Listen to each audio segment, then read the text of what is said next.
I cannot be silent. Back when Eisenhower was the president, golf courses is where most of his time was spent. So I never really listened to what the president said, because in general I believed that the general was politically dead.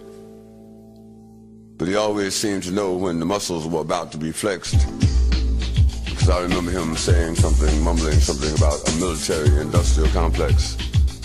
As I have walked among the desperate, rejected, and angry young men, I have told them that Molotov cocktails and rifles would not solve their problems. I have tried to offer them my deepest compassion while maintaining my conviction that social change comes most meaningfully through nonviolent action. But they ask, and rightly so, what about Vietnam? They ask if our home nation wasn't using massive doses of violence to solve its problem, to bring about the changes it wanted. Their questions hit home, and I knew that I could never again raise my voice against the violence of the oppressed in the ghettos without having first spoken clearly to the greatest purveyor of violence in the world today, my own government. For the sake of those boys, for the sake of this government, for the sake of the hundreds of thousands trembling under our violence, I cannot be silent. Each one reach one, each one time. I cannot be silent. Nobody can do everything, but everybody can do something. Everyone must play a part. Everyone's got to go to work. Work for peace. Spirit said work. I cannot be silent. Empowering the body, mind, and spirit. This is We Cannot Be Silent with Phil Restino and Larry Pinckney. The Wednesday night, November 19th, 2014 broadcast of We Cannot Be Silent with Phil Restino and Larry Pinckney. And I want to give a special thanks and acknowledgement to our engineer and producer of the show at wolfspiritradio.com, and that's JP, who's been doing many shows, and ours included, and we sure do appreciate him operating the controls for tonight's show once again. Tonight, Larry, we've got a very special guest who we've been trying for, God knows how long, to see if he'd come on our show, and he has accepted, and that is none other than Dr. Paul Craig Roberts. And I'm going to read Dr. Roberts' intro, although a lot of our listeners are already well familiar with Dr. Roberts, but for those who are not, Dr. Paul Craig Roberts is a former Assistant Secretary of the U.S. Treasury, member of the U.S. Congressional Staff, Associate Editor and columnist for the Wall Street Journal, and columnist for Business Week, Scripps Howard's News Service, and Creators Syndicate. He has held academic appointments in 6 universities, including the William E. Simon Chair in Political Economy, Center for Strategic and International Studies at Georgetown. He has testified before committees of Congress on 30 occasions. He is the author or co-author of 10 books and numerous articles in scholarly journals. Dr. Roberts was awarded the U.S. Treasury's Meritorious Service Award for outstanding contributions to the formulation of U.S. economic policy, and France's Legion of Honor as the artisan of a renewal in economic science and policy after half a century of state interventionism by the government of Francis Mitterrand. He was educated at Georgia Tech, the University of Virginia, the University of California, Berkeley, and Oxford University, where he was a member of Merton College. Dr. Roberts is presently chairman of the Institute for Political Economy, and for those who don't know, you can see more about Dr. Paul Craig Roberts at his website, www.paulcraigroberts.org. And we're so lucky to have Dr. Roberts on tonight. I know Larry would like to say hello. Larry, are you there? I am indeed. Can you hear me? Can do. Okay, look, I want to first of all say thank you to our audience. I am honored. We are honored, and what can I say? To have Dr. Paul Craig Roberts is wow. That's about all I can say. I have enormous esteem for this man, for what he's done, and quite frankly, for what he's still doing. So, Dr. Roberts, welcome to We Cannot Be Silent. Well, many thanks. I'm pleased to be with you. Well, thank you. We're pleased to have you. And I did want to mention, Dr. Roberts, the book, the very popular book that I highly recommend, and that's the book, How America Was Lost, From 9/11 to the Police Warfare State. And I want the listeners to know that that's available on Clarity Press. And we sent out the link to it, but for those who didn't get it, it's claritypress.com/RobertsAnthology.html. And there's a lot to read right off of that page there for the book. Boy, there's so much to talk about, Doc. There's the police brutality with impunity. You know, we've had decades of that in the black community, and Larry, being a member of the Black Panther Party back in the 60s and 70s, that was the Black Panther Party for Self-Defense, which rose out of this police brutality as an answer. We have things such as the 9/11 lie that you've been writing about for many years, which has given us these endless wars and this police state at home. We've got the neocons still pushing us ever so close to nuclear war, the offshoring of jobs here in the U.S., and you know, the controlled opposition and co-opting of the anti-war organizations and other organizations and movements. And there's so much that you've written about and continue to write about and talk about. I don't know where to start. One of the things that I was hoping to touch on first, if you don't mind, is this police state we're living in, and I know Larry has that experience of fighting back against the police brutality back in the 1960s with the rise of the Black Panther Party, and I was wondering if you might want to touch on that to begin with. Well, Phil, it's a fact. I think most people who pay attention are aware of it. I really don't know what else to say about it. It's part of the absence, the growing absence of accountability in the executive branch, both in Washington, in state capitals, in county commissions. Government has managed to create a situation in which the executive is simply unaccountable. We've seen that very strongly since the Clinton regime. If you remember the previous president, or one back, Reagan, when the Iran-Contra scandal broke, there was a full investigation. Many people, high-ranking people, including 2 national security advisors, senior CIA officials, they were all tried and convicted. The Secretary of Defense himself was indicted. Before he could go on trial, he was pardoned by Reagan's successor, George Herbert Walker Bush. Well, that type of accountability disappeared during the Clinton regime. We had this illegal attack on Yugoslavia, and of course, as you will remember, we had all the Oklahoma City bombing, we had Waco, we had the cover-up of the murder of Randy Weaver's family at Ruby Ridge, and so on and so on. And there was no accountability. No one was held accountable for these types of crimes. And the whole emphasis on accountability was shifted to Clinton's affair with Monica Lewinsky.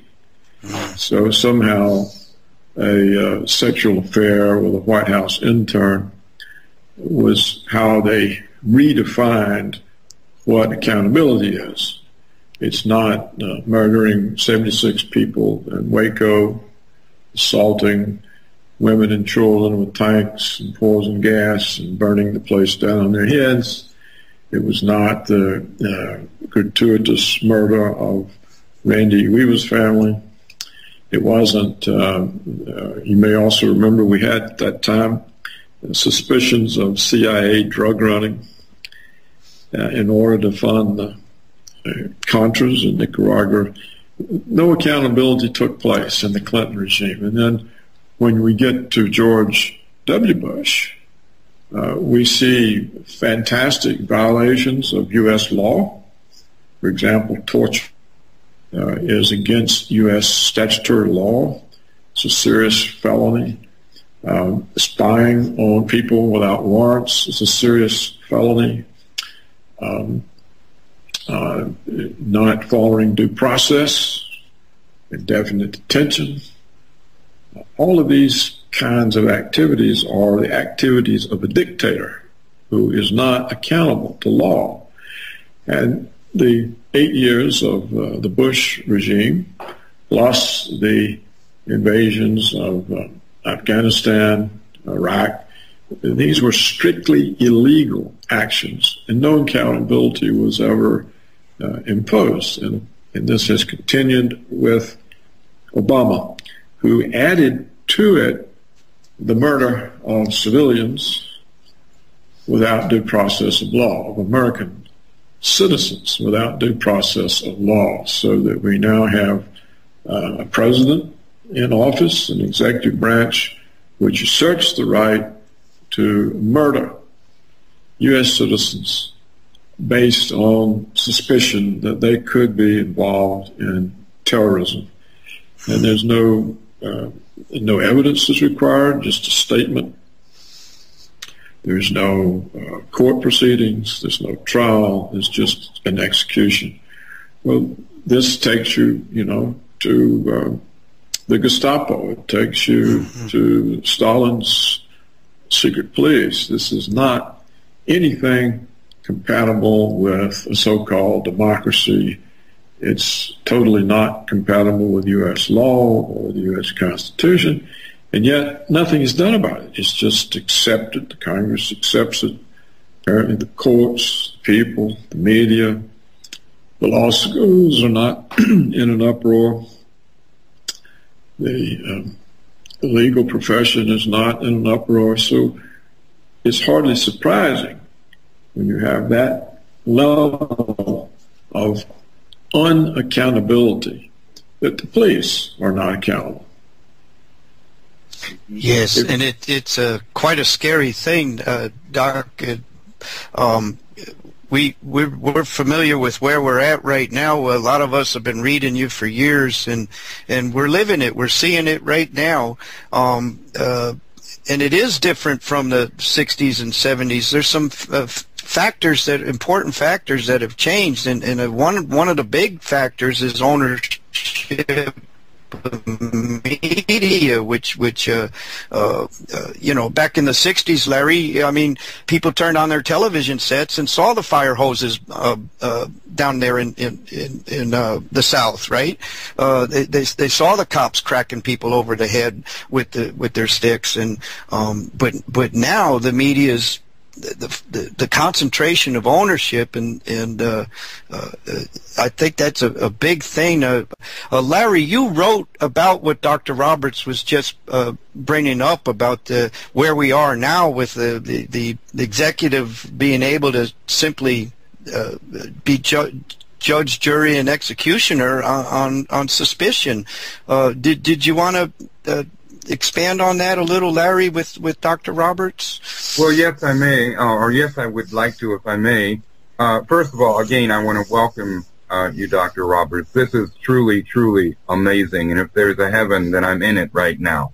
let me say that your article titled "The Next Presidential Election Will Move the World Closer to War," that article, frankly, quite frankly, and believe me, I'm not one who gives praise easily, but that article is one of the most powerful, informative, poignant, and urgent, all-inclusive articles that I have ever read, certainly in the 21st century. So I would urge our listening audience to make sure, if you haven't read this article, it's titled "The Next Presidential Election Will Move the World Closer to War." All the things that Dr. Roberts actually has referred to and much more can be found in that article. So having said that, I will very quickly say, yes, I have been writing about precisely these kinds of things with particular reference to, for example, Obama's infamous kill list, the ongoing atrocities being committed in Afghanistan, in Iraq, in Syria, what has happened in Libya, etc. I mean, as Gil Scott-Heron would say, it's an endless list that won't be missed. I am just so delighted that we have someone, frankly, Dr. Roberts, of your caliber and your background, who I believe is truly, I mean, you're putting it out there. You can lead a horse to water, but you can't make him drink. But you're putting the water out there, and I want to thank you and urge again our listening audience, thank them for listening, but urge the audience to please read that article. The Next Presidential Election Will Move the World Closer to War, by Dr. Paul Craig Roberts. Thank you, Larry. Dr. Roberts, what you were referring to before I broke in was what a lot of what the NDAA 2012 codified, you know, being able to the executive being able to just pick someone out and call them a terrorist and literally assassinate them if wanted to, even on American soil. And this is under the Democrat Obama, which Larry and I have been trying to expose this left-right paradigm and how it's splitting the people and working against us together. And a lot of this stuff that we have on the last 6 years has been what I believe due to left cover, you know, and that this, you know, and I think you've mentioned it too in your writings that George Bush and the Republicans could never get away with what Obama's been able to do. How do you see that? Well, I don't know that they couldn't. I mean, Bush got away. George W. Bush, he got away with the most. That was the biggest break on our Constitution, because spying without warrants, by bypassing the FISA court, this is a felony. Even if the president does it, it's a felony. Each act of spying without a warrant carries a 5-year prison sentence. So Bush should have been sent away for 1 million years.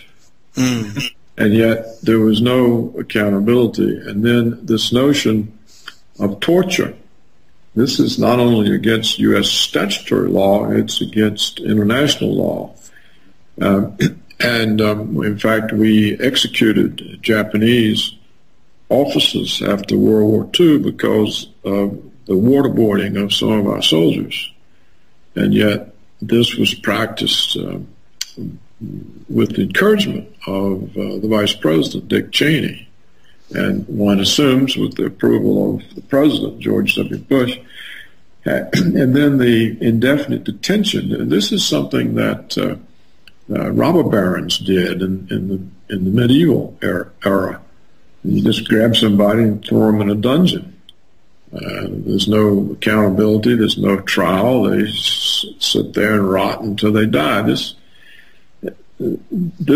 is an enormous assault on civil liberty, on the Constitution, and it was Republicans who were responsible for that. So I think that Obama is just a continuation of Bush. And one of the things that we need to keep in mind is there's really only one party these days. There's no longer two parties, because when the manufacturing jobs were offshored, it destroyed the unions, the industrial and manufacturing unions, and it was the union dues from the unionized workforce that financed the Democratic Party's political campaigns. And so you had labor financing the Democrats, and you had the capital, Wall Street, the big corporations, financing the Republicans. So there was some countervailing power. There were two independent parties with independent financing. Well, once the jobs were moved offshore, the unions were destroyed, and so the Democrats have to go to precisely the same sources of political campaign funds as the Republicans. Both parties now are financed by Wall Street, the military security complex, the Israel lobby, the extractive industries, and agribusiness. So no matter which party wins an election or has somebody in office, they're serving precisely the same private interest groups. And so this is why there's no real difference between Bush or Obama. Who's in office no longer matters. And another thing to notice is that presidential candidates are usually non-entities. They're not people with a movement. You know, behind Franklin Delano Roosevelt, there was a movement. And behind his vice president for 3 terms, Henry Wallace, there was a movement. Goldwater, who lost, had something of a movement. There was a movement to some extent behind Reagan. There was no movement behind Clinton or George W. Bush or George Herbert Walker Bush or Obama. They're people without any independent basis. They don't have people they can put in office to serve a program, should they have one. They're just frontmen for interest groups. So wherever you look, if you look across the spectrum in the United States, the country is no longer capable of producing leaders. If you think back, you know, the Black Panthers were put on a kill list. And they were producing a form of leadership. And they were killed, exterminated. Martin Luther King was producing leadership. They killed him. George Wallace was producing leadership. He gets shot. Today, the black community has been essentially co-opted. Anyone that looks like they could be a leader, they put them on corporate boards, or they give them big jobs. They buy them off. The universities are essentially leaderless. So you have a country in which the ability to create leaders no longer exists. Where are they? Who is it people can turn to with any hope? The few that get into Congress get eliminated, like Cynthia McKinney. Right. She gets in, says a few words of truth, and bang, she's gone. So you have that type of situation where the powerful interest groups control affairs, and the system works for their advantage only. So we now have what's happened in the past decade or so The United States now has one of the worst income and wealth distributions in the entire world, even worse than some of the third world gangster states. Well, Yes. this was never before true. This was never before true. This was a land of opportunity. There were ladders of upward mobility. There were reform movements to make sure all ethnic groups had access to those ladders. I mean, it wasn't equal for everybody, but there was always people working, trying to make it equal. And there were ladders that people could rise up. They're dismantled. And this is also happened for white university graduates. They go to the universities, they get these huge student debts, they get out and they find out that all the jobs that they're trained for have been offshored, like computer engineering, software engineering, information technology. These jobs have been offshored just like the manufacturing jobs. Yes. So we have an economy, which, I've been writing about this for at least a decade, maybe longer. Each month when the payroll jobs reports come out, the only jobs that the economy is able to create are third world domestic service, lowly paid jobs, waitresses, bartenders, hospital orderlies, retail clerks.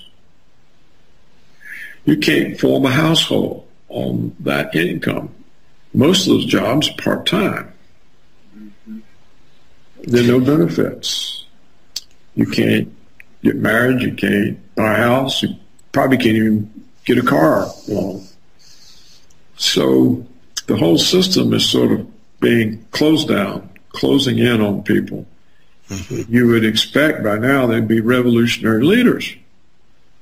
But the system doesn't permit the rise of leaders. And I think if some leaders showed up, they would meet with accidents also.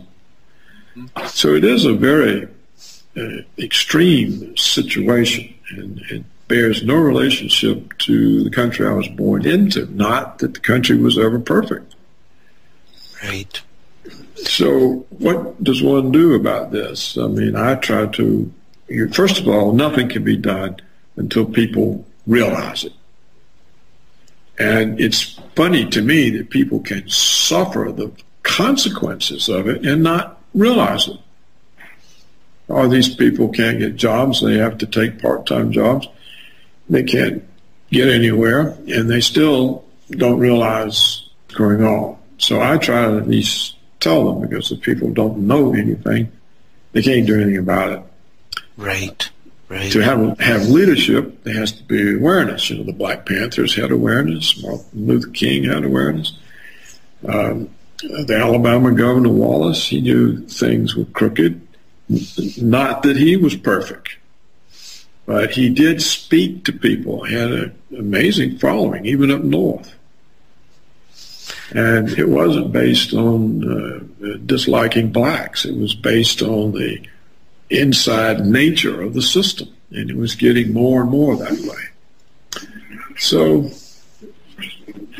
I think that we need leadership, organizing leadership, but I don't know how it can come about, because if something like Martin Luther King appeared today, they would co-opt him, and if they couldn't co-opt him, they'd kill him. Right. But you mentioned the Black Panthers as well, and offshoring of jobs, and one of the things that the Black Panther Party did was they were taking care of themselves without the government. They were doing for themselves, and I think we're starting to see bits and pieces of that in communities again, where they're just checking out of the system and starting to bartering and local production of food goods and just other items, and starting to have get more into local economies, and I think once we're productive as people, we can produce some leaders, I think. But now we're going to go to the 617 area code. Please tell us who you are and where you're calling from. Susan Serpa from Worcester, Massachusetts. Oh, hi, Susan. Welcome to the show. Hi, Phil. I have a question for your guest. He paints a pretty dire picture, and it does seem like the whole system is pretty much in the fix against the rights of the people. But what can we do?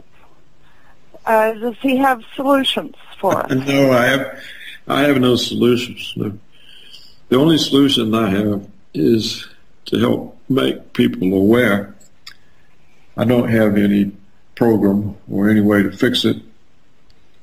And the only thing that I try to do is to help people understand what's happening. And if enough people understand, maybe something can be done. But we're a long ways from anything being done. Often, Susan, nothing can be done, and what fixes the situation is some unexpected outside event.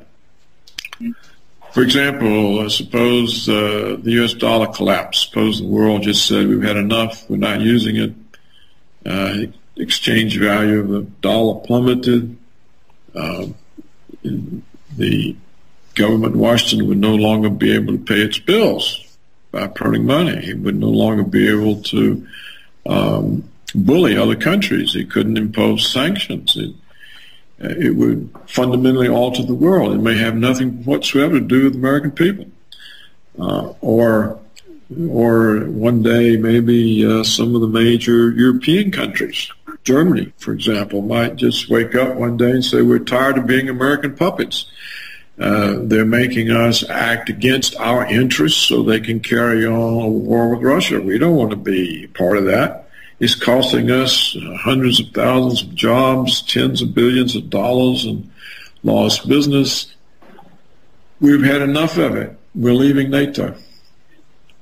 Then the whole system. So these kinds of things could happen at any time, and they can come from outside. So even though I paint a dark picture, there's no reason to be completely hopeless, and you don't always have to have a solution. Other people may do something that fundamentally alters the ability of Washington to be a bully, to be oppressive, to be hegemonic, to press its power over others. That's the way I look at it. May so I, the system has become so destructive that it's unsustainable. That's it. That's it. The United States has been murdering people in 7 countries for 13 years. Large numbers of people murdered, maimed, displaced, and now it's taking this same sort of aggressive stance to 2 different nuclear powers, Russia and China. That's Russia and China. They're not Libya or Iraq. Right. These are people that can bite back.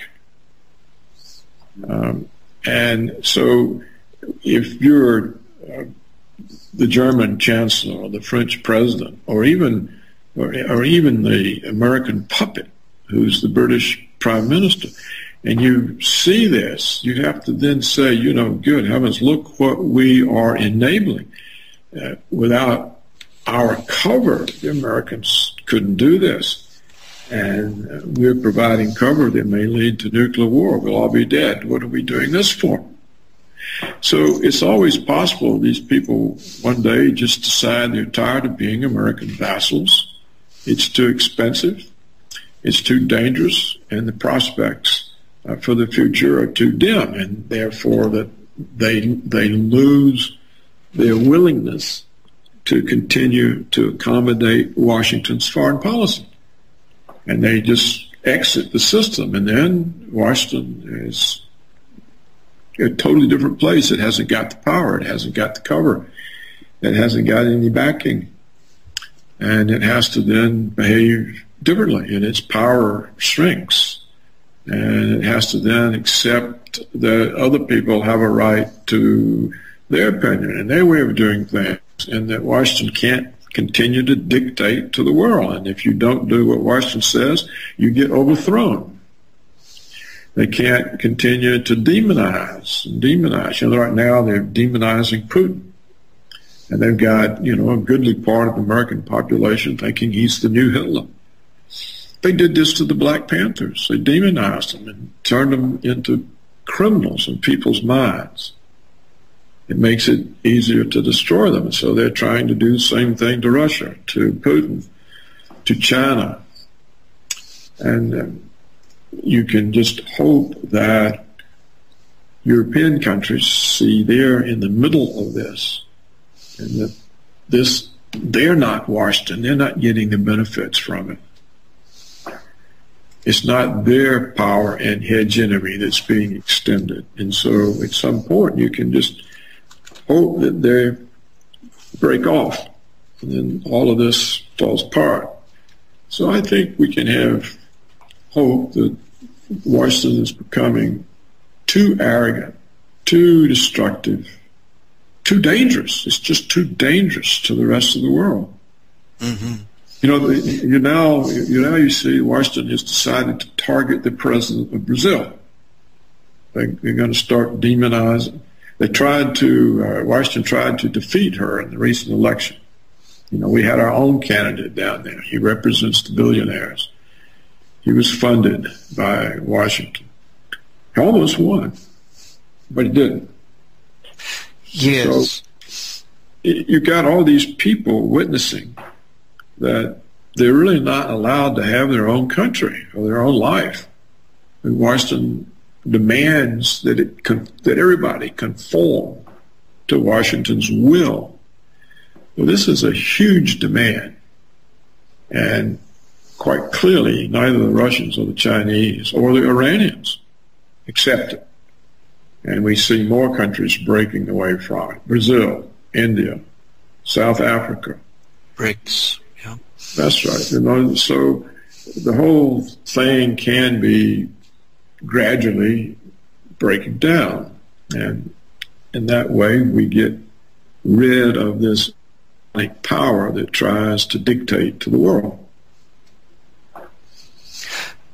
I know, Susan, I know Larry wanted to say something here, and I did want to go back to Dr. Roberts' point about the arrogance of the United States. But go ahead, Larry. Please say what you wanted to say. Very quickly, I want to say this, that quite frankly, I do not view Dr. Roberts as painting a dim picture at all.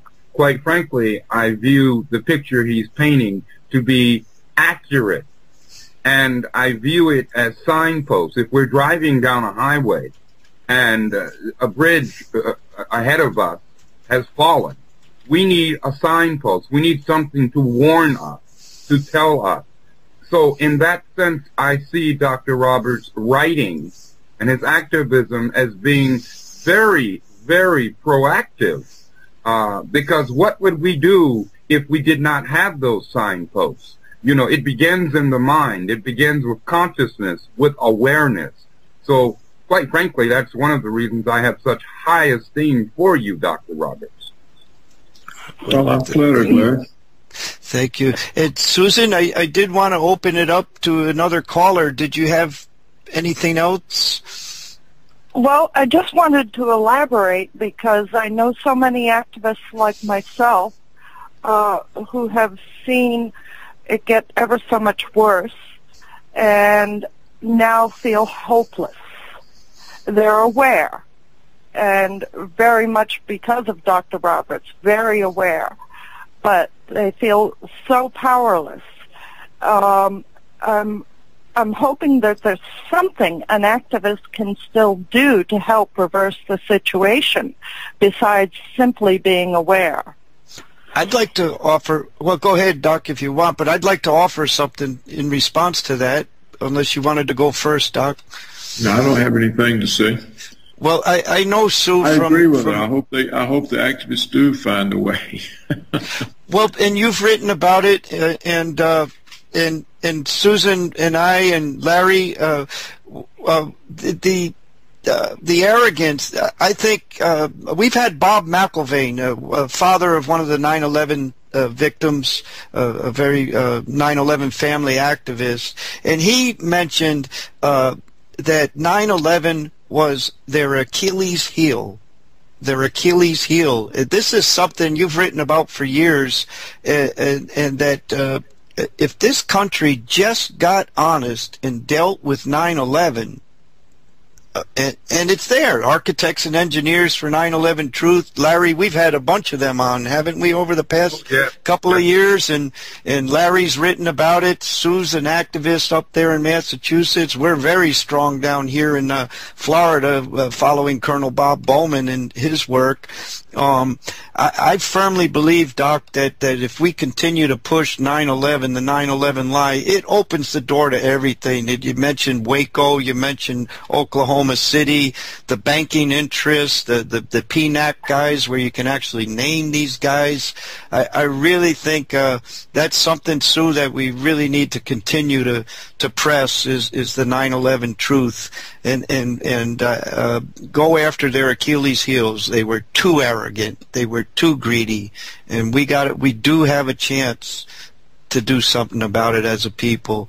But that's, I just wanted to blurb that out. Dr. Roberts? No, I'm content with what everyone has said. Okay. Sue, did you have anything else before we moved on? Well, without taking up too much of your time, I wanted to find out Dr. Roberts' opinion on working from the bottom up, from working at the local level on resolutions. Right. In regards to the NDAA and things like that? Oh, yes. Yes. Okay. Go ahead, Doc.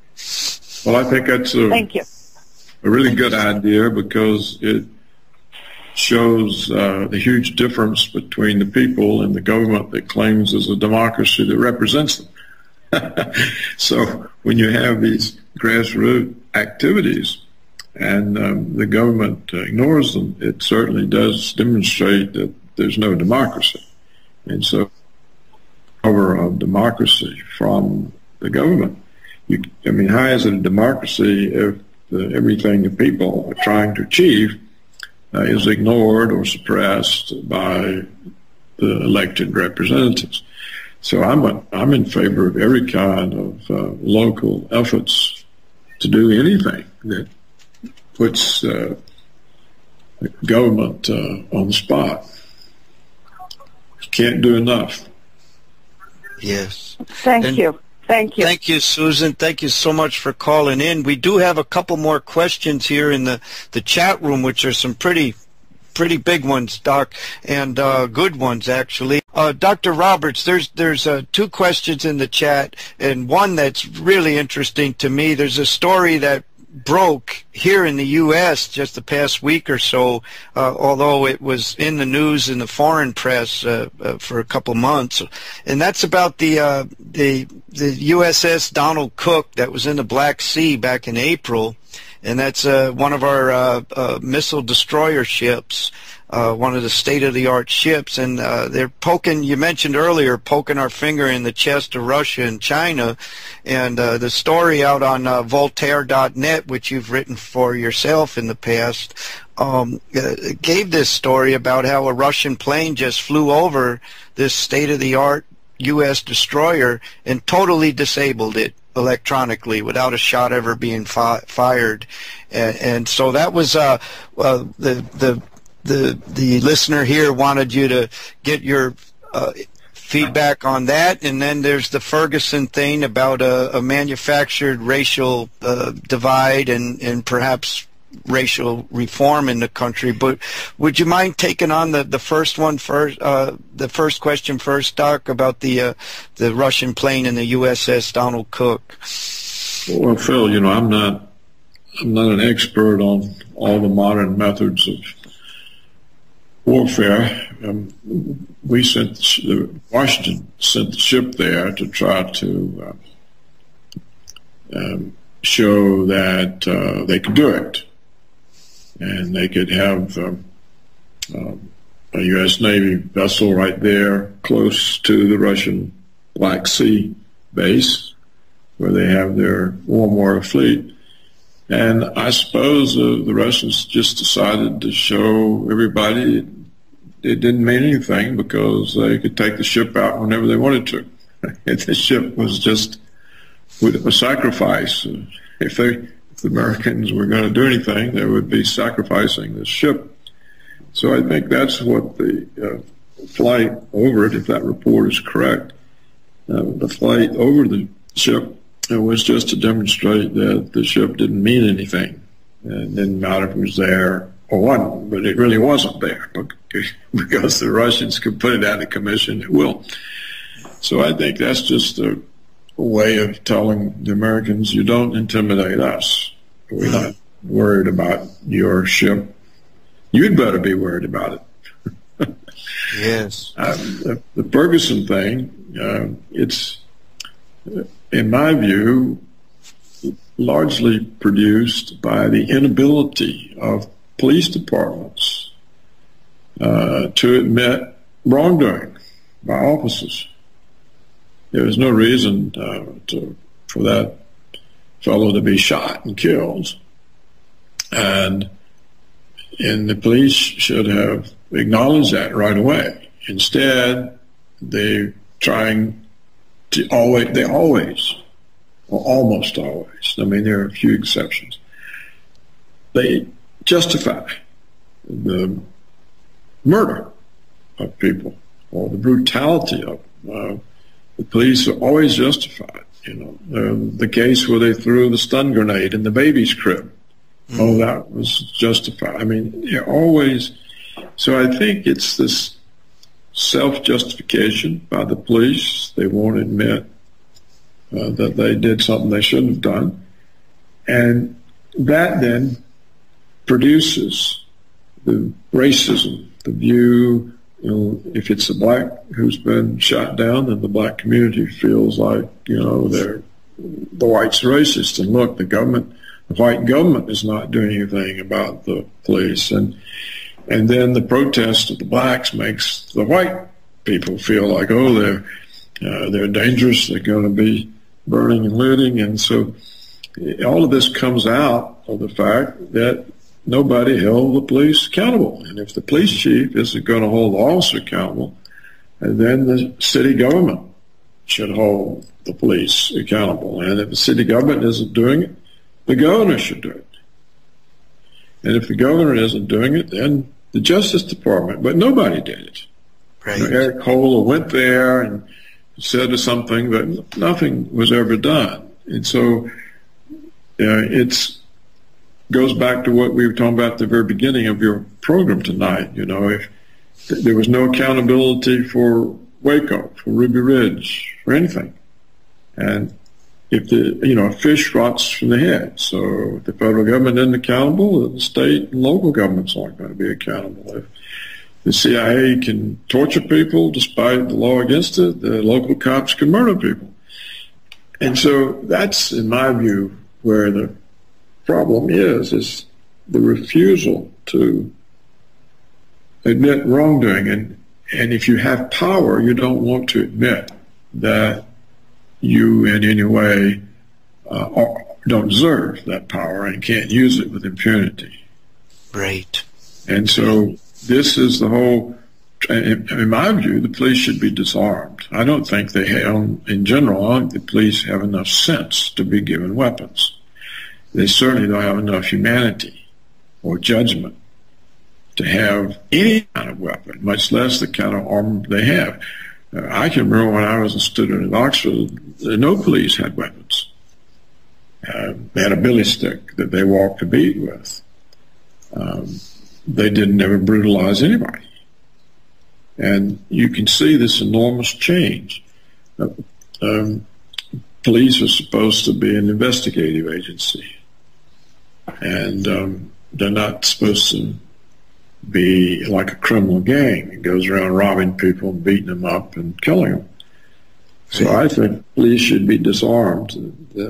You know, you may have seen that report, that recent report that during the 8 years of the Iraqi war, the local police in the United States killed more U.S. citizens than we lost troops in combat.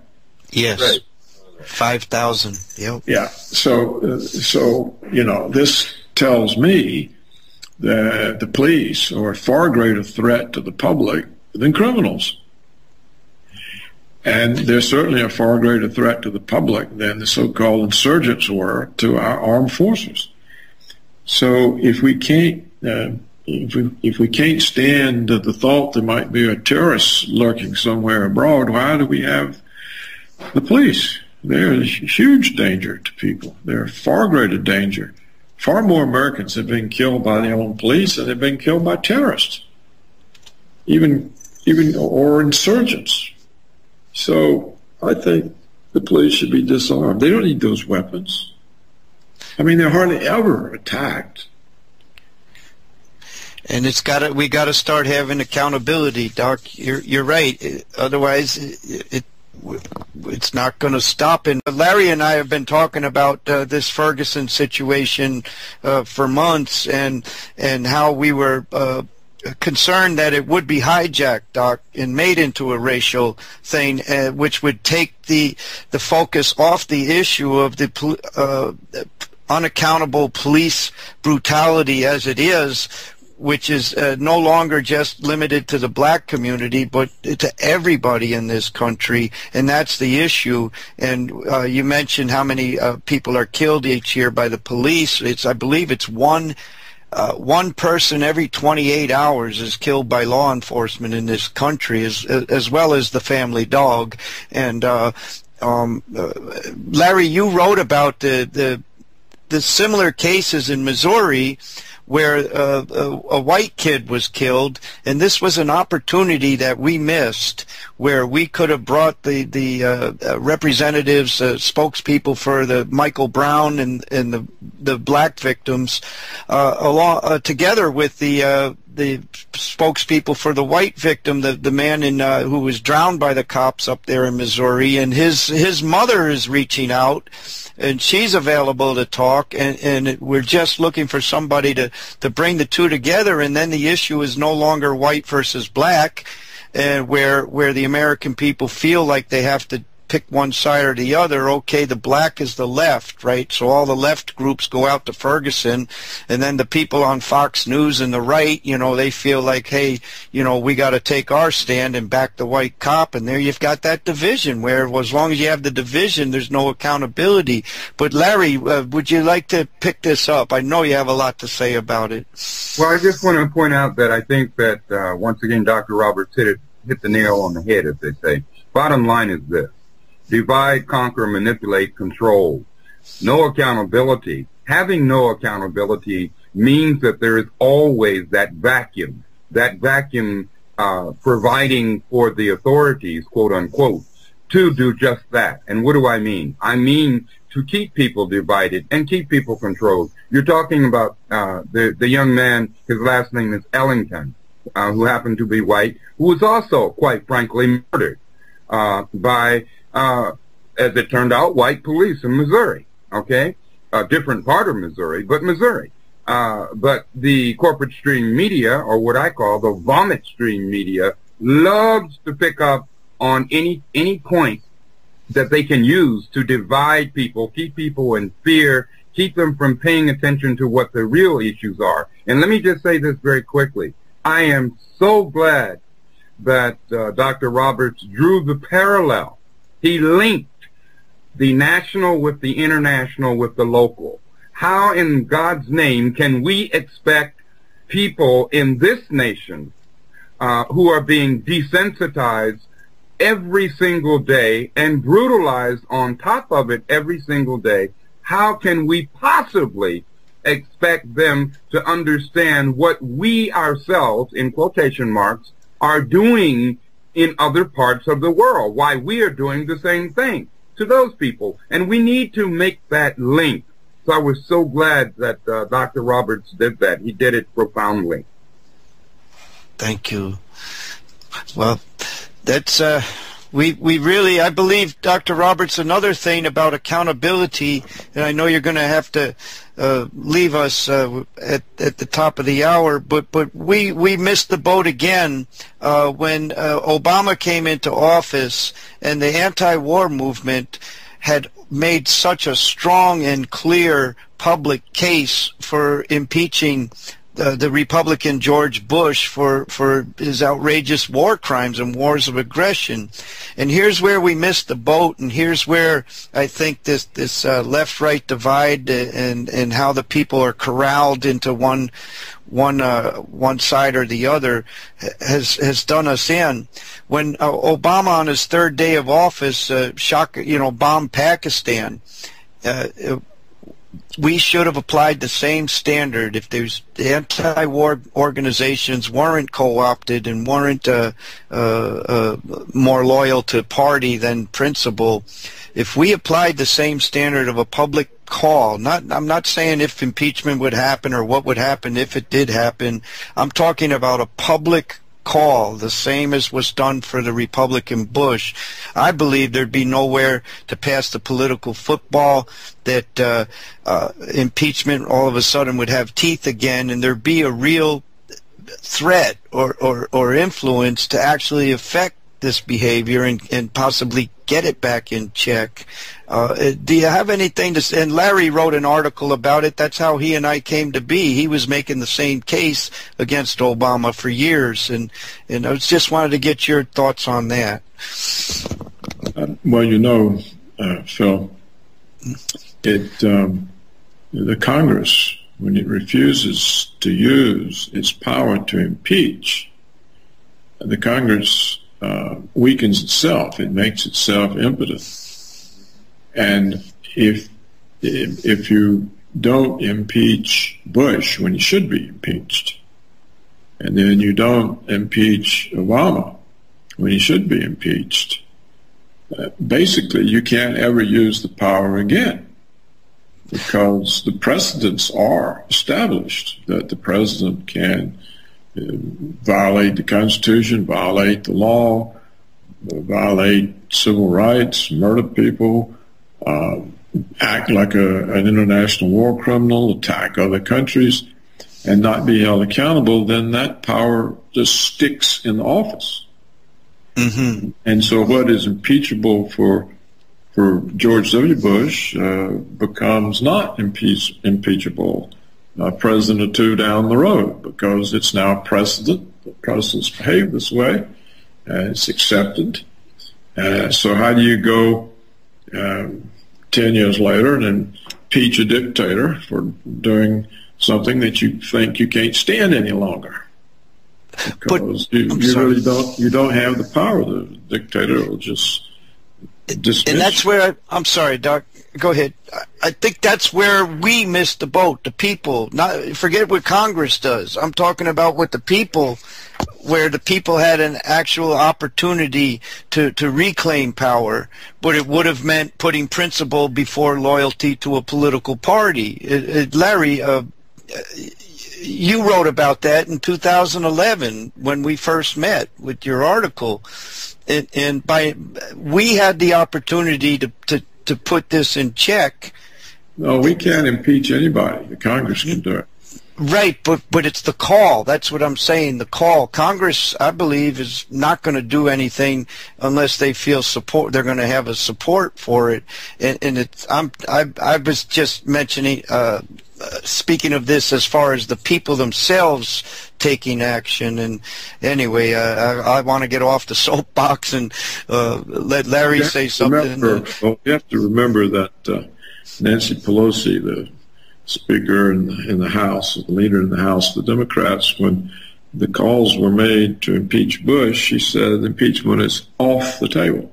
Yes. So it's kind of hard to put it back on for Obama. You're right. Oh, well, boy. Go ahead, Larry.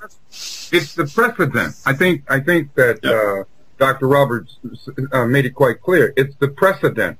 If we allow that precedent to be set, then it becomes, I'm not saying impossible by any means, but it becomes much more difficult because the precedent has been set. And I think the precedent that we need to set now is an entirely different one. What is it? I'm not exactly sure, but I do know it lies, and I hear where you're coming from, Phil. I do know and strongly believe that it lies within the people, everyday, ordinary, black, white, brown, red, yellow people, putting pressure, bringing pressure to bear. When will this happen? I don't know. Maybe it's already happening. Maybe it's happening right in front of me. I don't know. I certainly see signs of it beginning. Will it be in time? I don't know. But that's, again, why people like you, Dr. Roberts, are so incredibly important. I'm just going to leave it at that. I'm just going to leave it. Well, I think we're all important, and the show's important. And as I told Phil, I'm an early to bed, early to rise type. Right. But there's no reason if you've got listeners and you're getting emails or faxes, there's no reason you people can't discuss this on your own for another hour. And that's for sure. Oh yeah. And we want to thank Dr. Roberts. Thank you so much for joining us tonight. And I want to say to the listeners, please go to the website paulcraigroberts.org and look into his latest book, How America Was Lost. And Dr. Roberts, thank you once again for joining us tonight, and we wish you all the best. Go ahead, Larry. Thank you, Dr. Roberts. And let me just say this before you go Betty by. Let me say this. When I first began to read your articles, and I read your background, I was in shock in a good way. I was in shock. So the effect that you and people like yourself have had, you see, I don't agree that there's not hope. And you made it clear that there is hope. Yeah, there is hope. And we've just got to keep on doing what we got to do. If we don't use it, we lose it. Thomas Jefferson said, every generation needs a new revolution. Hey, we just got to be creative about it. So thank you so much for being with us on our show, We Cannot Be Silent. Thank you so much, Dr. Paul Craig Roberts. Well, Larry, I thank you and Phil for not being silent. You're doing just as much as anybody. So, and I appreciate you sharing your audience with me. And we'll do it again sometime. Sounds good to us. Okay. What did you think, Larry, of Dr. Roberts on the show just before? That was a thrill for me. What are your thoughts? My opinion, quite frankly, would not be an unbiased one. As you know, I literally adore and have just, I meant what I said. I have enormous respect and esteem for Dr. Roberts. I love the way he linked.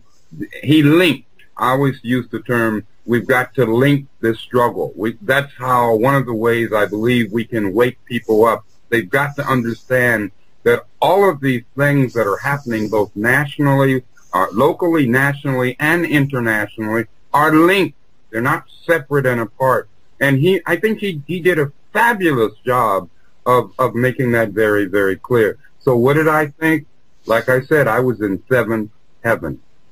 Yeah, buddy, same here. Well, we're a lucky crowd tonight. And let's see. Okay, the question of martial law coming up.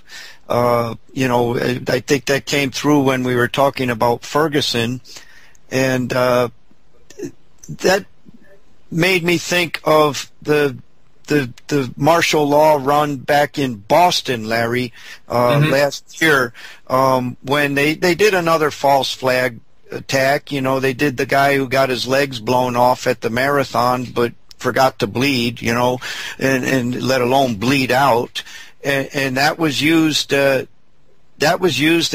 a go-ahead for the literal martial law in the greater Boston area, where the stormtrooper cops were just breaking into people's houses at gunpoint and forcing them out of their own homes, just to look for this one teenage kid that supposedly set the bomb off at the marathon. And the thing that really bothered me was after it was all said and done and they shot the kid and ran him over or whatever, captured the so-called bad guy, the people that had just been subject to martial law in Boston were in the streets waving the flag, shouting USA and Boston Strong, welcoming it with sounds of applause and admiration, like they were proud of it. What do you think of this phenomenon here? Well, I mean, Phil, I think it's all programmed, and by that I simply mean that, when we say false flag, that's a part of what a false flag is. It's you set things up to appear a certain way, to set them up to appear to be exactly what they are not, and I think that, you've heard the expression Stockholm Syndrome. So what's happening here with the American people is that we are being constantly programmed to embrace the very system that is emaciating us. But that's a combination of the corporate-controlled government. It's a combination of so many things. But the corporate-controlled government and, of course, what I call the vomit stream media. So we keep getting propagandized with out-and-out lies. So it doesn't surprise me, and that's what makes our job, or our jobs, our task, if you will, so very challenging. Does that make any sense?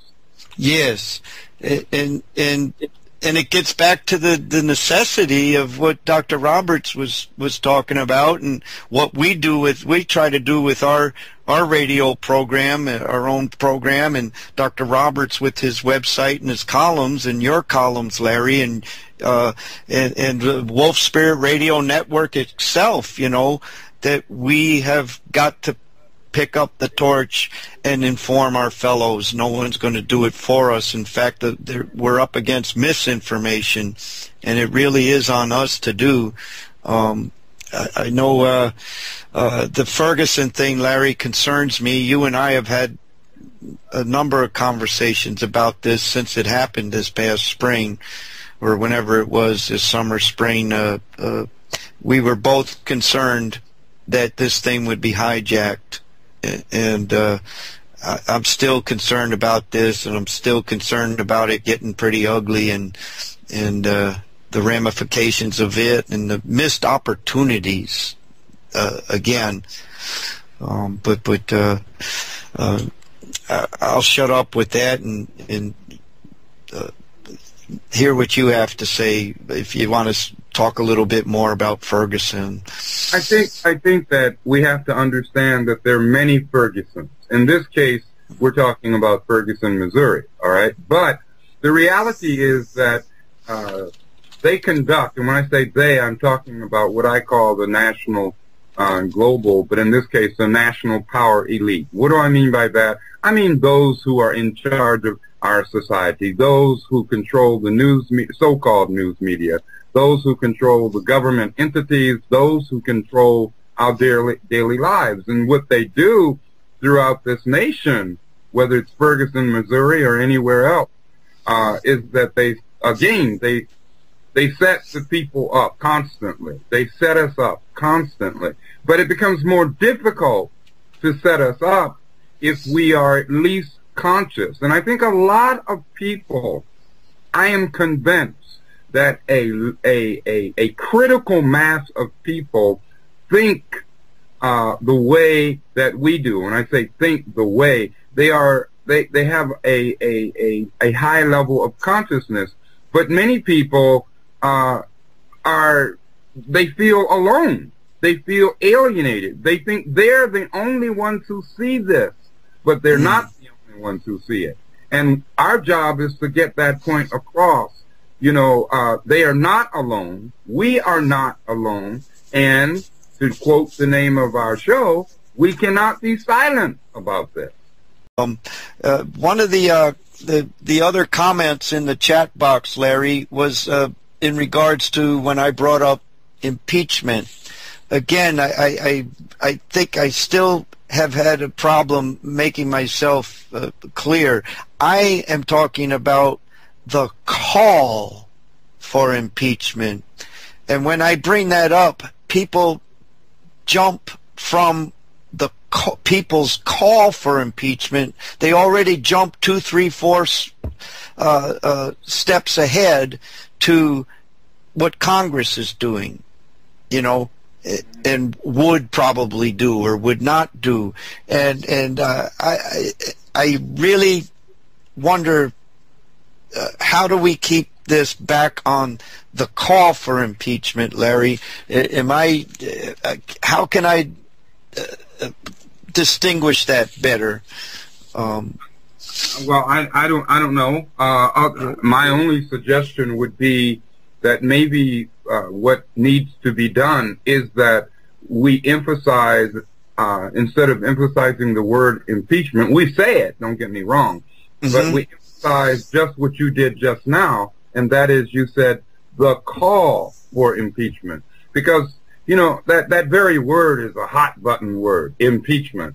And I mean, many people don't even know what impeachment really means. Impeachment is nothing but a form of accountability, and it does not mean necessarily that an official, in this case the president or some other high official, does not necessarily mean they would be removed from office. Case in point, Bill Clinton, who was impeached, but he was not removed from office. Unfortunately, he was impeached over, as Dr. Roberts pointed out in his article, was impeached over something that was certainly nowhere near as important in terms of what he actually should have been held accountable for, everything from murder, torture, etc., etc. But my point is, perhaps we need to emphasize the call, just as you did just now, Phil. You know, because many people, to my surprise, do not even know what impeachment actually means. And it goes back to what Dr. Roberts was saying about accountability. It's simply a tool of accountability. And I think that's really important. I don't know. I'm learning. This is an ongoing learning process for all of us. Right. And this is accountability by the people. You see, and I think this is what's being missed here. We are talking about the people, we the people ourselves, holding these criminals to account. And everybody just immediately jumps to the Congress, the criminals themselves. You see what I mean? Oh, you know, and they automatically go, okay, if you impeach Obama, then who you get? Who do you get? You see what I mean? They jump right into it. They can't stay right at the call, the people's call. And I firmly believe, and Larry, you wrote about this, and this is how we came to meet back in 2011, you and I, that it was imperative for us who had called for, and righteously so, called for impeaching the Republican for these war crimes, to, once the Democrat, the black Democrat, you want to talk about racism, and you said this very clearly, Larry, as one who knows it better than so many, that when you apply a different standard for the same crime based on race, that is clearly racism. Hello. Okay. Oh, yes. It looks like we got you. That's Kathy from Florida, Larry. I think you know this voice. I'm Cookie One. That was my cat's name, Cookie. Oh, okay. Well, anyway, welcome to the show, Kathy. Thank you, Phil, and hi, Larry. Hi, Kathy. Hey, how are you guys doing? And thank you, JP, for bringing her on. We sure do appreciate that. Thank you. Thank you so much, JP. I'm losing my voice now. I'm so sorry, but I really wanted to ask Dr. Roberts a question, and I put it on the chat there, because he was talking about the Reagan administration, and of course I was an activist back in the 60s, and I lived through all the 60s, 70s, and I remember the Reagan administration and the accountability with the courtroom on TV and everybody being tried and so forth. But what I wanted to say was, yeah, I think kind of like a sociologist in a way, and I always question things and wonder why this happened, you know, as we go along here, and why that happened. And I'm thinking, what were the factors involved? I'm trying to think. I know the media played a part. I know that television played a part with the masses in getting them to lack of involvement with government, lack of involvement in the community, lack of demanding accountability. And I do remember when we did have leaders and people that followed people and promoted people and wanted to become leaders themselves. And like Dr. Roberts said, excuse me, I'm getting very hoarse, but he said, you know, there is none of that now. There is none of that. And then he was talking about the workforce and how well I know that people cannot make ends meet, and they do not see the light at the end of the tunnel. And, well, I'm jabbering on and on here.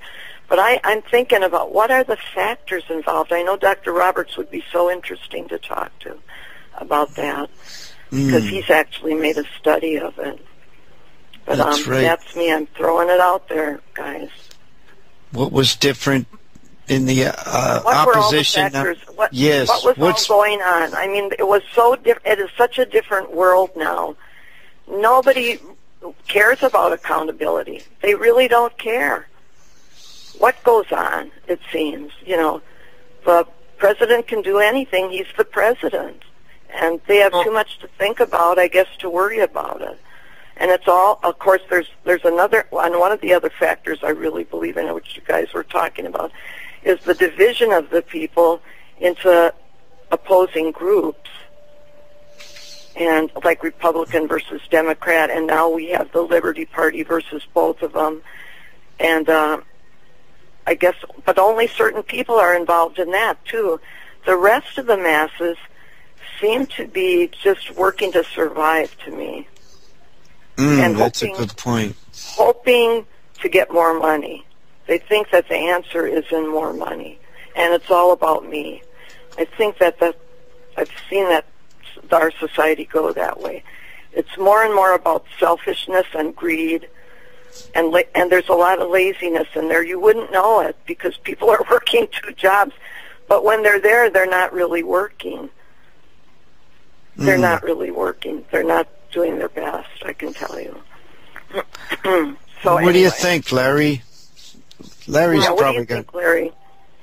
I guess one of the things that I think is fundamentally different today in the 21st century, you know, in the year 2014, is that there really is a huge lack, L-A-C-K, of consciousness.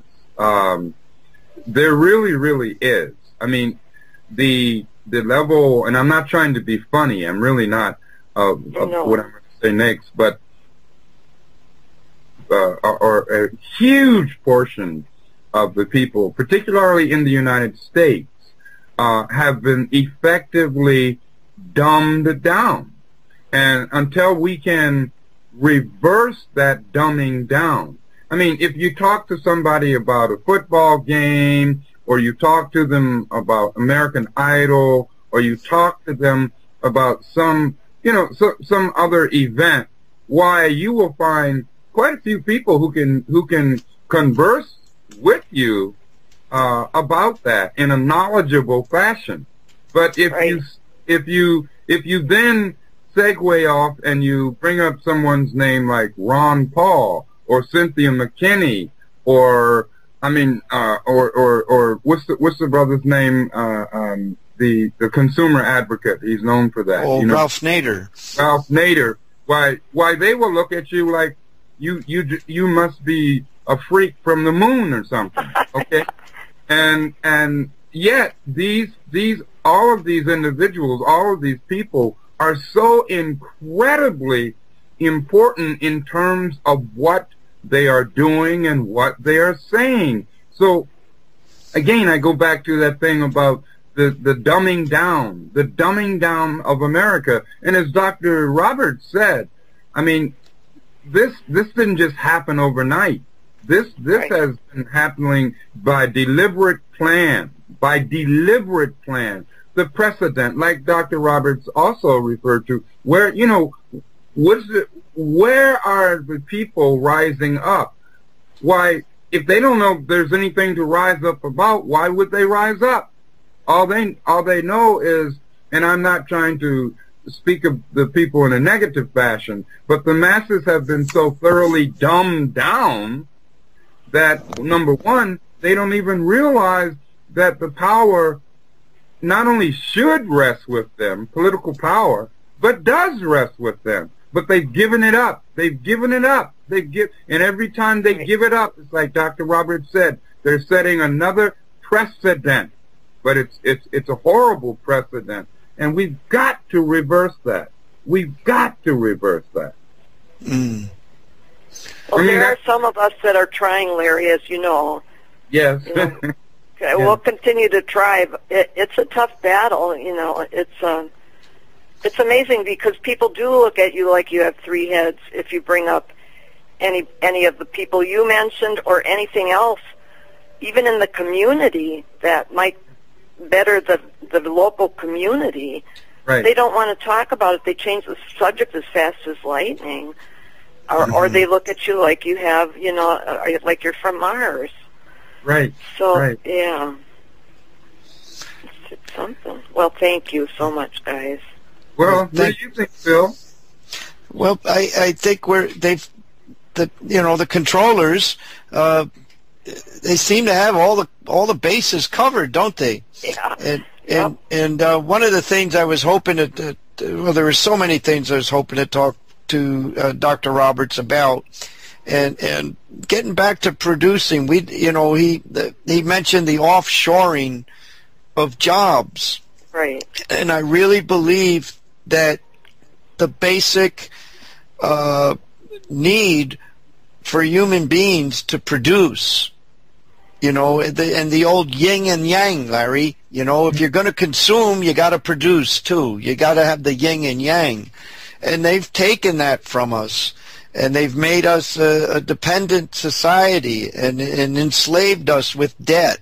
I say us, the people, and I really believe that, and your example, the Black Panther Party is the perfect example of the power of this, of reclaiming your own lives and livelihoods. When the Black Panther Party began to take care of its own people in its own neighborhood, with the free lunch, free breakfast programs, where you just took charge of your own community. J. Edgar Hoover deemed that to be the greatest threat against national security, was the free lunch program, free breakfast programs of the Black Panther Party. And that just goes to show you what kind of power we can realize ourselves if we just start doing for ourselves. And I know I've harped on this a lot in the past, but I really believe that if we could just say the hell with this federal ban on industrial hemp. And we had Leslie Abbey on our program, Larry, the woman who made the film about the oppressed Native Americans out there in South Dakota, and there was another documentary that featured the Pine Ridge Reservation, and it's and it's a documentary about industrial hemp. It's entitled "Hemp and the Rule of Law," and it showed how the Native American peoples, that was a crop that's natural to the land, and it's what produces everything that they need as far as building goods, materials, food products, clothing. It's good for the earth. And there's a federal ban on it. Yep. Say again, please. It's also a good supplement to the diet. The diet. Hemp oil is good for the skin. I mean, there's so many uses for hemp. It's unbelievable. But see, this is exactly now.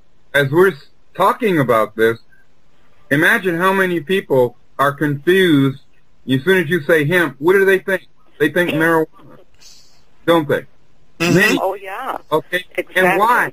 And why? Why do they think that? Because they have been programmed. The system is deliberately, the corporate stream, vomit stream, corporate-owned government deliberately, constantly puts out this misinformation. And it's not just about him.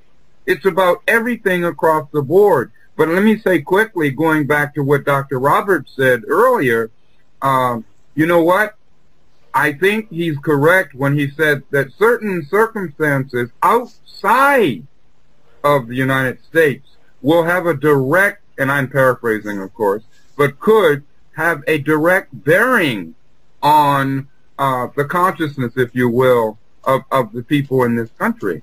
And he talked about, the big bad bully, i.e. the U.S. Well, more and more countries are getting sick and tired of that. And what will this mean for the people of this country as more countries reject it? It's going to mean a huge economic downturn in a real sense. We're already in a downturn, but huge. And what will this mean for the consciousness of the people? So I do think that there are other factors at work other than, and I'm so glad that Dr. Roberts brought this up, because I do believe there are other factors at work other than just internal. Internal is certainly extremely important, but I think we're going to find in the 21st century, and quite soon, and by quite soon I mean in the next 2 or 3 years, that external factors are now just as important. Mm-hmm. Oh, Kathy, if you don't mind staying with us, we got a comment here in the chat box based concerning what we're talking about here in your statement. There are some people, as you mentioned, who'd be considered lazy. Some people are lazy, and this the person in the chat box states, give people meaningful, relevant, healthy work in an egalitarian workplace and pay them a living wage, and people will work. And same is true of participating in democracy. If people feel like they can really make a difference, they will vote and get more active and get involved. And as you were saying, Kathy, people do not feel that way. And they just say, what's the use? Real. It is very real. Most of the places I've seen, it is not that way. They do not feel like they're doing anything relevant, that they're just there for their 8 hours doing the best they can, sometimes not feeling good at all about what they're doing. And they feel pressured by the upper echelon who makes all the, in their words, the big bucks. They're basically working to get by. And I think the person in the chat room is right. If we had jobs that people could really feel like they're a part of, creating things, feeling good about it, it would make the difference. I agree. And this gets back to what I was introducing earlier, Larry, and about the industrial hemp. And yes, the conditioning has been such, immediately go to marijuana and hippie kids and right. Stoners, right? And that's why I really want to push this film, Hemp and the Rule of Law, where it deliberately leaves out the marijuana part of it and the benefits of it. And the building materials, I believe that if on the Pine Ridge Reservation and where there's so much unemployment and poverty and alcoholism and drug abuse, which all goes together with not having employment, you can just grow the industrial hemp. You can make building materials out of it. They make horse and animal bedding. You can make very simple products, and it grows right out of the ground anywhere in the United States, and you could quickly put people back to work producing something, actually producing something, not doing a service, not cutting their yard or shining their shoes or flipping their hamburgers, actually producing something. There's a difference in how you feel. And, this film is 10 years old, hemp and the rule of law. And over these last 10 years, Larry, the tides are turning as far as the people demanding the federal ban on marijuana be lifted. They want marijuana to be legalized for medical purposes. And I think, we've got more and more with industrial hemp, and the distinction between the two is being made. And you see this written in some of the farm bills, and some of the states are also pushing for it, agriculture and all that here in Florida, Kentucky, as far as putting the farmers back to work, producing crops that don't destroy the land and could bring some income back. Yeah, I'm really said, Phil, that about the crops that do not destroy the land. Hemp is one of the only ones that that have to be rotated. It is one of the only crops not destroy the land. But people don't know anything about hemp, and that's why that film is really important. And it's interesting. It's fun to watch. I mean, that has to be one of my all-time favorite films, documentaries, and believe me, it shows the difference in marijuana and hemp. It explains everything. There is no question. There are some farmers in this film that would no more be interested in marijuana than the man in the moon, but are very interested in growing hemp for products and for the economy of the country, of their states. Well, I'm from Wisconsin, and they did have hemp fields up there when I was in high school. I think they still might undercover, but I asked my dad, and he goes, well, they make rope out of hemp, Kath. That's what they do. They make all kinds of things out of hemp. But nothing was ever mentioned about marijuana. And that was the 60s, basically. Right. My little deal. I think, go ahead, Larry. I think that even let's look at it again. I'm going to go back to Dr. Roberts. He was talking about jobs being offshore. In other words, jobs being stolen from the everyday, ordinary people of this nation. And I think that the person in the chat room is absolutely right on point in terms of first of all, having a job really doesn't mean anything if that job is not creative for the person who has it. Not to mention if it doesn't provide decent wages, if it doesn't provide some kind of incentive for what the person or persons are actually doing, no matter what the job is, whatever the job may be defined as. And what the rulers have done, the power elite, the so-called authorities, those who control our society, what they have done is they have removed, even at their own cost, and we'll see that this is happening, they have removed the incentive, the creativity from the everyday, ordinary people. And in its place, they have put virtually, well, horrible. I don't even like calling them jobs, really. It's more like a robotic kind of machine kind of thing, if you're lucky enough, in quotation marks, to even have that. But, you have to be fulfilled if you're doing something. Otherwise, why do it? There must be a sense of fulfillment, right? And this is deliberately what has been taken away from the people. Phil, you said about dependent, or both you and Kathy said that. I agree. It's all about make the people dependent, take away their creative juices, if you will, and control them. And that's what we see in the society. Yes. Yeah. And the jobs you're talking about, and the ones that Dr. Robert mentioned, are service jobs. They're not producing. And as you mentioned, when a person is producing, they feel productive, they feel worthwhile, they feel part of what's going on. And we can do something about that. We can reclaim that ourselves and it doesn't have to be the entire country at once. And it has to start in the communities. And it has to start at the grassroots level. Yes. And that's where it all starts. And I think I see some of that happening. I'm just used to seeing a lot of it happening back when I was younger, so I'm trying not to harp on that. I'm trying to just see the good that's happening now, and we do see some of that going on. Yes.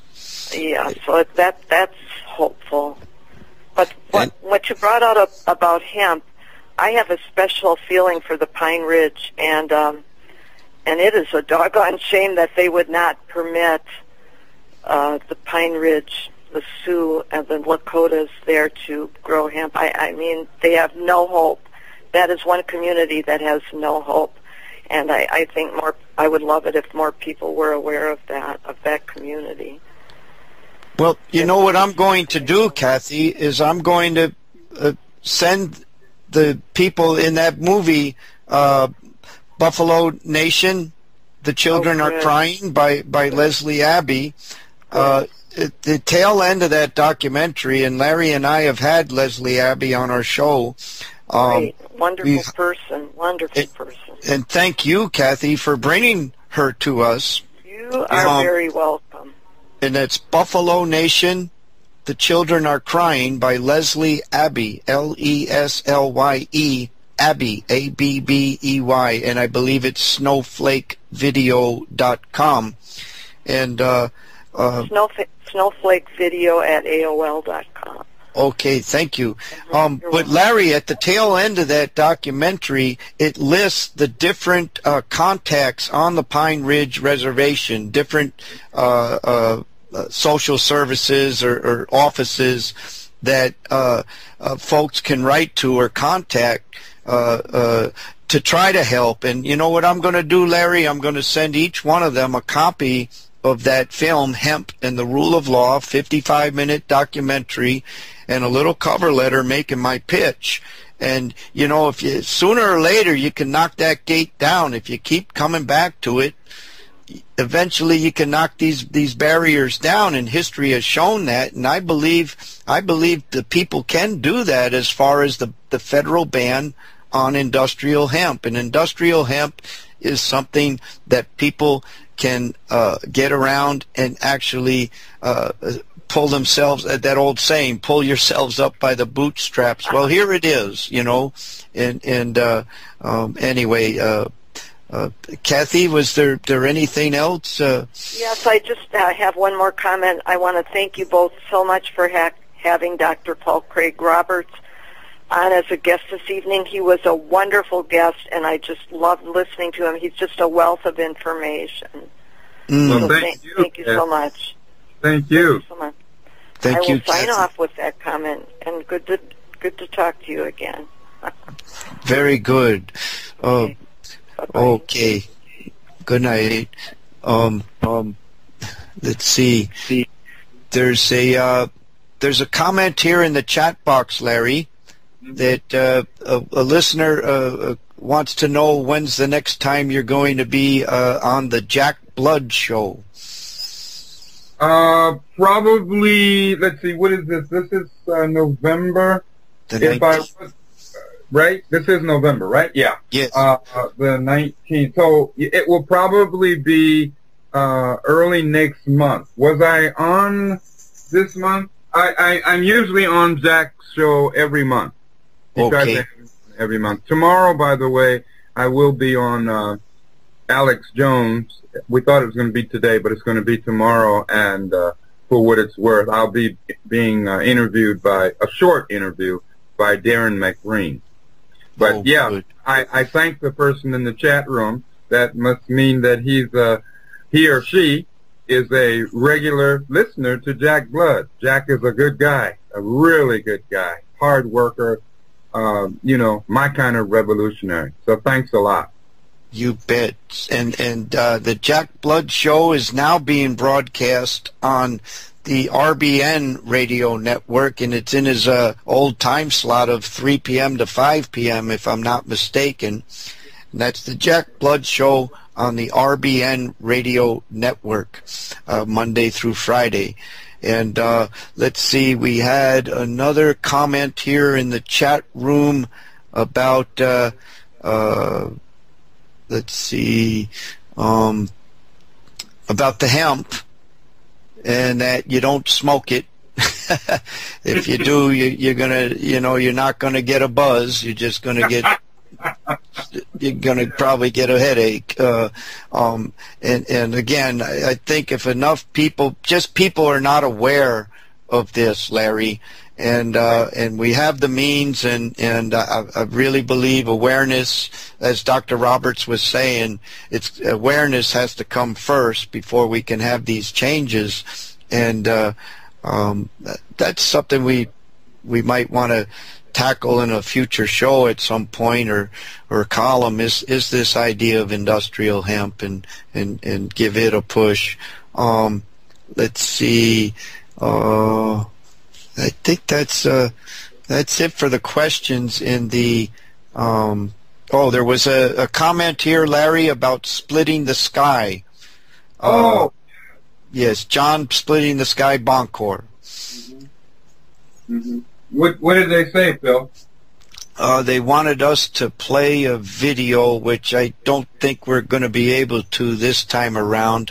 But you can go on YouTube.com and type in Splitting the Sky, and there'll be all kinds of videos that come up, and one that I'm quite proud of that is on our Central Florida VFP channel, which is the Splitting the Sky, how the left, anti-war left and progressives were part of the 9/11 cover-up. I don't know the exact title of it.